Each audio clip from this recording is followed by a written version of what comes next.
Okay, welcome everybody to a live webinar here at BINA. So the title of today's topic is Being Subservient but Happy. We are growing up, I'm a pretty young man myself, part of this new generation. We're growing up in a very self-focused generation.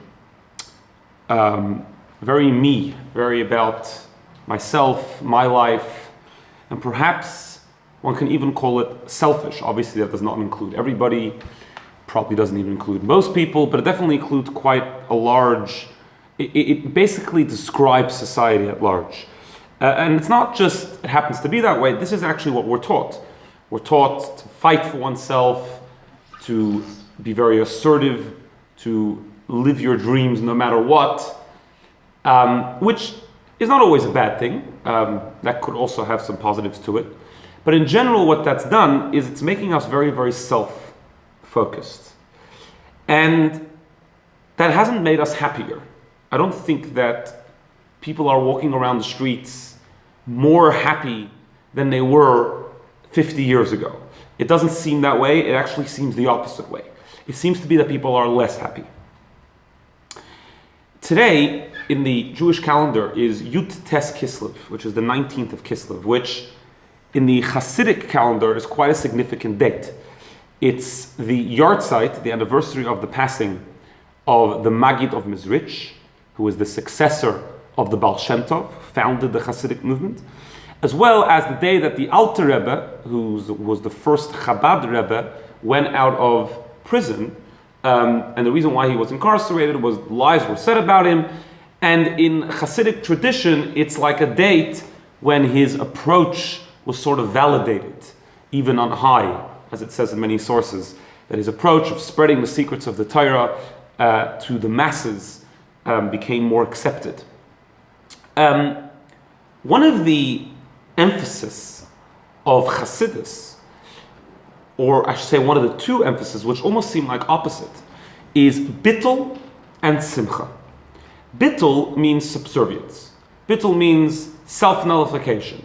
Saying to God, I am yours, I belong to you, it's not about me, it's not about what I want. Giving yourself totally over to God himself. On the other hand, another emphasis that the Alter Rebbe and his predecessors emphasized was the concept of simcha, the concept of joy. Ivdu es Hashem b'simcha, it's a pasuk, it's a verse, serve Hashem with joy, but he emphasized that a lot, the concept of serving God with joy. How do those two things go together? Shouldn't someone who's subservient sort of feel like they're not happy? I have to do something for somebody else, it's not about me. Shouldn't that come together with sort of a lack of contentment and a sort of a lack of happiness? But it doesn't seem to be that way. It seems to be that the more subservient somebody is, the more happy they are. Why is it like that? In this week's parasha, we find something absolutely fascinating. We have the story of Joseph, who's sold by his brothers. He gets put into prison in Egypt for being falsely accused.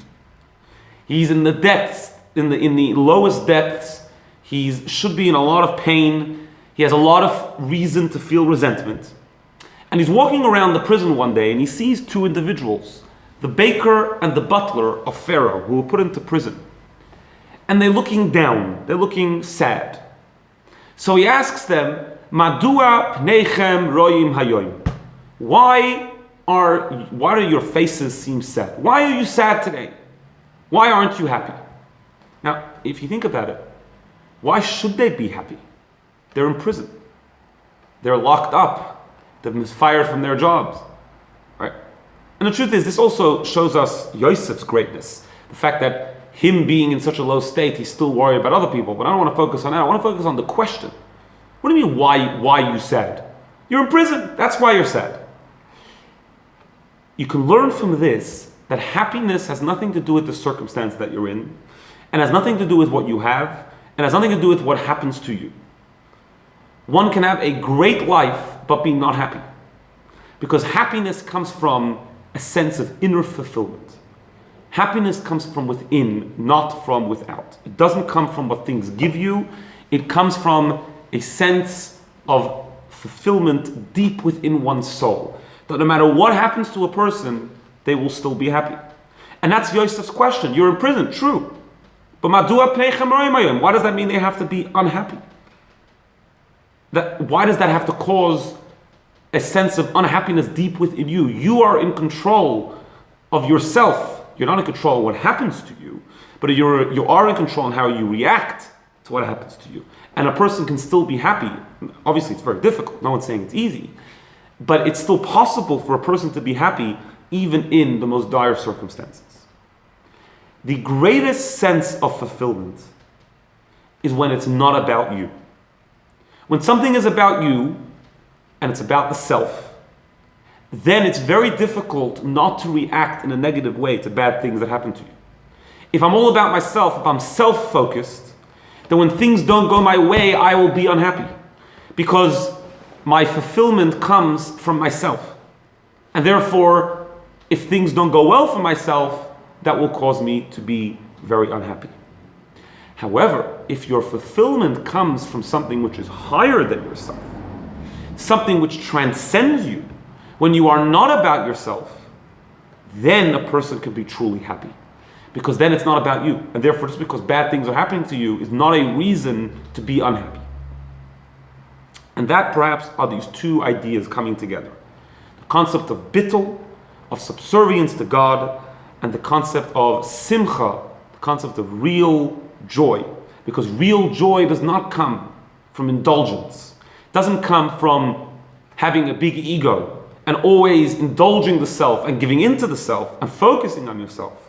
On the contrary, real joy comes from focusing on someone higher than yourself, God, someone who totally transcends you, someone who almost negates the self. He's the ultimate reality. And you give yourself over to that, that's a cause of real inner and pure joy. Have a wonderful day.